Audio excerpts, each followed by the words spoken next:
Hello rider, কেমন আছো সবাই? আমার সিকিম রাইড ফাইনালি কমপ্লিট হয়ে গেছে। তার বেশ কিছু ভিডিও তোমরা দেখে এসছো। আজকে এই ফাইনাল ভিডিও তোমাদের কাছে রাখছি। তার আগে এই ফেস অফে আসার পিছনে বেশ কিছু কারণ রয়েছে, ছোট করে একটু বলে দিই। এই বাড়ি ফেরার সময় আমার সাথে কয়েকটা ঘটনা ঘটে গেছে, যেটা কোনো রাইডারেরই অভিপ্রেত থাকে না। আর এবার সিকিম রাইডটা আমি যতটা শর্ট টাইমে করেছিলাম, প্রপার রেস্টও নেওয়া হয়নি, জাস্ট 2 নাইটসের মধ্যে করা। মানে প্রায় 2 রাত ধরে বাইক চালানো আর 2 রাতে ছোট ছোট রেস্ট। আর নাথাং ভ্যালি সে -7 ডিগ্রিতে থাকার পরে সকাল 8টার সময় জাস্ট নিজের বাইককে কোনোভাবে স্টার্ট করে বাড়ির উদ্দেশ্যে বেরিয়ে যাওয়া। হয়তো সব ডিসিশনগুলো ঠিক হয়নি। তো আগের পার্টে তোমরা দেখেছো আমি নাথাং ভ্যালি থেকে কি করে রংপো পর্যন্ত পৌঁছালাম, আর এই পার্টে থাকছে রংপো থেকে বাড়ি পৌঁছানোর। আমি পার্টটা আলাদা রাখলাম কারণ অ্যাকচুয়ালি ভিডিওর এপিসোডটা অনেকটা বড় হয়ে যাচ্ছিল, তার জন্য এই ছোট করা। তো দেখতে থাকো, আর এই পার্টে আমার সাথে ঠিক কি কি ঘটে গেল এনজয় করো। এখন আছি মেল্লি বাজারের কাছে। এখান থেকে 29 মাইল পর্যন্ত প্রায় এরকমই অবস্থা রাস্তার, কোথাও কোথাও ভাঙা, কোথাও কোথাও ওয়ান ওয়ে। তাও ট্রাফিক সচারু আছে আর কি, কপাল করে তাই যেন থাকে আজকেও। মানে আসার দিনও ট্রাফিক ছিল কিন্তু সচারু ছিল, ডেডলক হয়ে দাঁড়িয়েছিল না আর কি। এই হচ্ছে অবস্থা, দেখে যাও।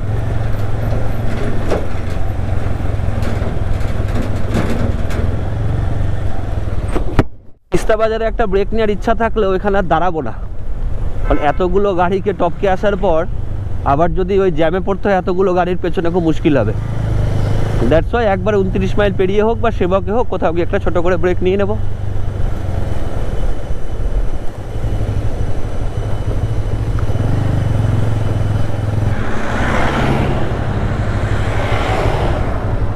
এই যে এইখান থেকে জ্যাম শুরু, লম্বা গাড়ির লাইন দেখা যাচ্ছে।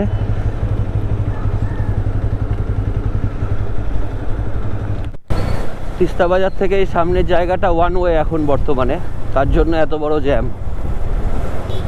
এখানকার যে অরিজিনাল রাস্তা ছিল সেটা এখন তিস্তার তলে, এটা পাহাড়টাকে কেটে টেম্পোরারি বেসিস বানানো হয়েছে, কাজ চলছে।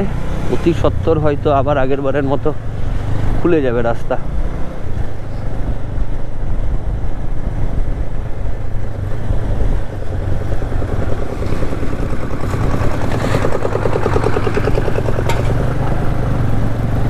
বেরোচ্ছি 29 মাইল। এইখান থেকে রাস্তা ভালো, এখান থেকে আর ভাঙাচোরা নেই। আসার সময় শিক্ষলা পেরানোর পরে এই বোর্ডটা আমার সবচেয়ে ভালো লাগে, যেখানে আমি আমার বাড়ির ঠিকানা দেখতে পাই। এখান থেকে মালদা 251 কিলোমিটার,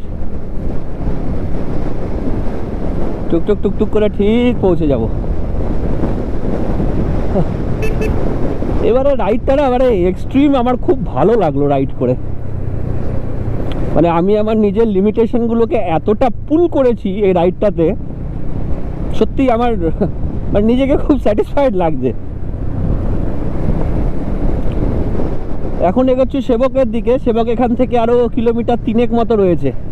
সেবকে গিয়ে লাঞ্চ সেরে তারপর একদম ফিউল আপ করো, চলতে থাকো, ফিউল আপ করো, চলতে থাকো। ঘড়িতে বাসছে 3টে 3, আর এই মুহূর্তে সেবকের রেলগেট পেরোলাম আর কি। আর এখানে লাঞ্চটাও সেরে ফেললাম, তো আর আশা করি বিশেষ দাঁড়ানোর ব্যাপার ট্যাপার থাকবে না। যখন ওই ফিউল আপ করো, চলতে থাকো নীতি। দেখা যাক শিলিগুড়ির জ্যাম কটার সময় পেরোতে পারি। ঘড়িতে বাজছে 3টে 53, অর্থাৎ এক্স্যাক্টলি প্রায় 50 মিনিট লেগে গেল সেবকের রেল ক্রসিং থেকে বাগডোগরার ফ্লাইওভার পর্যন্ত। এবার থেকে রাস্তা মোটামুটি 2 লেনই পাওয়া যাবে, জ্যাম জটের চান্সেস অনেক কম। একটা ডিসেন্ট স্পিডে ক্রুজিং করব এবার, বডিটাকেও একটু রিল্যাক্স দরকার। তবে আমার মনে হচ্ছে আমার বাকি সঙ্গীরা হয়তো পথ ভুল করলেও করে দিতে পারে। তারা ফ্লাইওভারের একটা পার্ট কিন্তু এখন বন্ধ রয়েছে, মানে ফ্লাইওভার দিয়ে শুধু পানি ট্যাঙ্কির দিকটাতে যাওয়া যাচ্ছে, এই মালদা কলকাতার দিকটায় নামা এখন বন্ধ রয়েছে, কাজ চলছিল, আমি যাওয়ার দিন দেখেছিলাম। এই মুহূর্তে পেয়ে গেছি একটা ইনস্ট্রাকশন বোর্ড, মালদা এখান থেকে 224 কিলোমিটার। চলো, আমাকে একটু ওয়েট করতে হবে সামনে কোথাও। তাদের আমার কাছে ফোন নাম্বারও নেই, সো আমি মিনিট 10-15 তাদের জন্য ওয়েট করব। দেখা যাক। এই সুন্দর চা বাগানের ভিউগুলো ছেড়ে বাড়ির পথে চললাম। যতবারই আসি আমার সত্যি নর্থ বেঙ্গলটা মানে বাজে নেশায় পরিণত হয়ে গেছে একটা।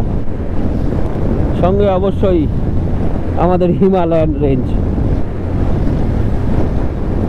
ফাইনালি সিকিম তো কমপ্লিট হয়ে গেল। নেক্সট এবার ভাবনা চিন্তা যে কি করা যায় সেটাই দেখতে হবে। পড়ন্ত বেলায় এখন দাঁড়িয়ে রয়েছি ঘোষপুকুর টোল প্লাজার কাছে। আমার সাথে বাকি যে 3 জন রাইড করছিল জুলুক থেকে, যাদেরকে একসাথে দেখলে লাস্ট শিব মন্দির ক্রস করার পর তাদেরকে আর দেখতে পাইনি। তাই ভাবলাম একটু ওয়েট করে যাই, একা একা ছেড়ে যাওয়াটা ঠিক হবে না। এখনো কান খোলেনি। সূর্যাস্ত হয়ে গেছে আর এখন পার করছি বিধাননগর। যাই হোক, সবাইকে পাওয়া গেছে। আর ঘড়িতে বাজছে 4:50।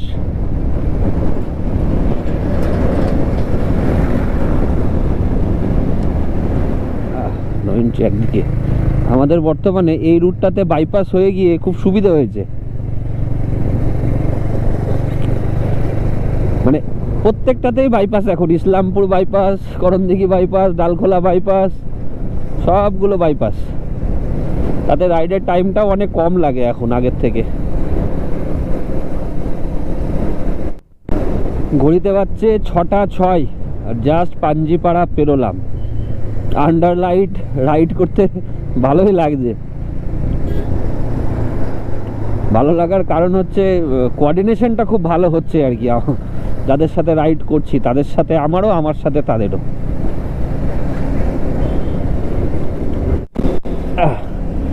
ঘড়িতে বাজছে 7:15 আর এখন ঢুকলাম ডালখোলা। এখান থেকে মালদা 123 কিলোমিটার। প্রত্যেক ভিডিওতেই বলি, এটা তো আবার বলে দিলাম। তো এইখান থেকে একটা শান্তি যে ইসলামপুরের রাস্তাটায় এত গর্ত, তুমি একটা বাঁচাতে যাবে আরেকটাই পড়বে। ওই সমস্যাটা অ্যাটলিস্ট এই রাস্তাতে নেই। NH-34 সমস্যায় পড়তে হবে একমাত্র রায়গঞ্জে গিয়ে, কারণ রায়গঞ্জের বাইপাসটা এখনো ওপেন হয়নি, ওটা সিঙ্গেলই আছে।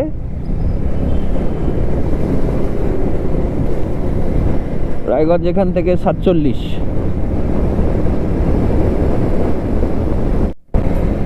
ঘড়িতে বাজছে এখন 8টা আর এখন আমি পৌঁছালাম রায়গঞ্জ। রায়গঞ্জের জ্যাম থেকে যে কখন বেরোতে পারবো কে জানে। এই যে শুরু শিলিগুড়ি মোড়ের জ্যাম।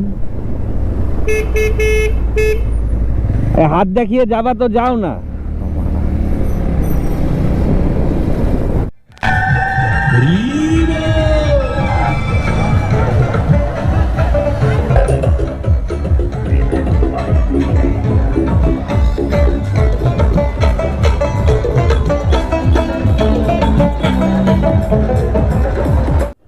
এখন পৌঁছালাম ইটাহার। আর খুব বড় সড়ো বেশ একটা মেলা বসেছে এইখানে।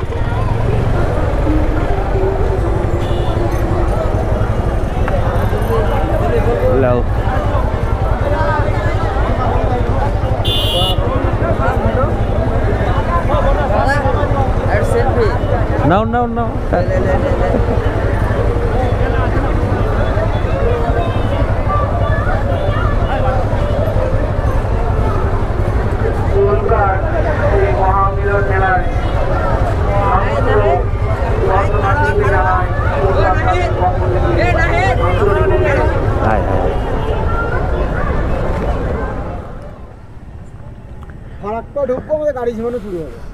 বাড়ি চলে এলাম ব্যাপার আমার। যেরকম এখন মনে হচ্ছে বাড়ি চলে এলাম ওরকম না। এটা ইটাহার এটা রায়গঞ্জে যেটা ওই বাইপাসটা করলে ওটা রায়গঞ্জ ছিল।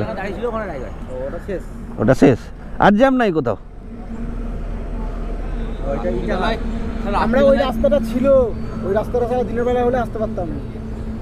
রাত্রিবেলায় গাড়ি চলছে কি 90, 95, 80, 85। না ওই রাস্তায় না নাখন যে এই রাস্তা কিছু নয়, গাছ গর্ত।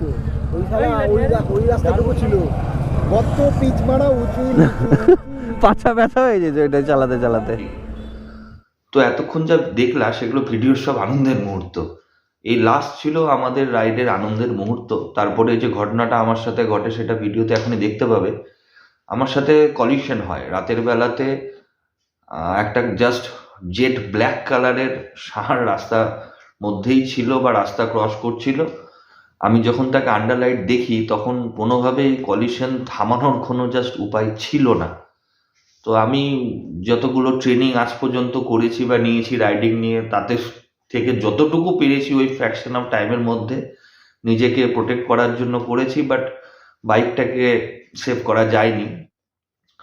তা ওখান থেকে প্রায় 50 কিলোমিটার রাস্তা আমাকে ওই অবস্থাতেই বাইক চালিয়ে আনতে হয়েছিল, এবং হ্যান্ডেল বার ফর একদম যাথা অবস্থা। ওই সবই পরে রিপেয়ার হয়েছে, সেটা একটা অন্য ভিডিওতে জানাবো। এখনো সেই ড্যামেজ পার্টগুলো আমার কাছে স্মৃতি হিসাবে রেখে দিয়েছি। আর আপাতত এতটুকুই জেনে রাখো যে আমি সেফ আছি, রাইডটা আমি কমপ্লিট করি এবং ফাইনালি সুস্থভাবে বাড়ি ফিরি। এর জন্য অবশ্যই কিছু লোককে থ্যাংক ইউ না জানালে না। আমি বেসিক্যালি রাইডিংয়ের জন্য মৃগাঙ্কদাকে অনেকেই চিনো তোমরা, বা অনেকেই তার সেমিনার জয়েন করা বলো বা তার সাথে ইন্টারাক্ট করো। আমিও পার্সোনালি তার সাথে ইন্টারাক্ট করি, সেও আমাকে ভাই টাইম দেয় অল্প, সেটা আমার কাজে লেগেছে। তো এটা স্পেশালি থ্যাংক ইউ মৃগাঙ্কদা, যা তোমার জন্য আজকে আমি সেফ। কারণ তোমার দেখানো পথ বলো বা তোমার শেখানো ট্রিক্সগুলো লাইফে এবং রাইডে আমার কাজে দিয়েছে। সো এই থ্যাংক ইউটা তোমাকে না জানালে হয়তো এই ভিডিওটা এবং আমার এই সিকিম রাইডের এক্সপিরিয়েন্সটা অর্ধেকই থেকে যেত। ক্যামেরা অন ছিল না, ইউটিউবে লাখো ভিডিও হতো নাকি? 10K দেখে লাভ নেই, যান বাঁচলেই হয়।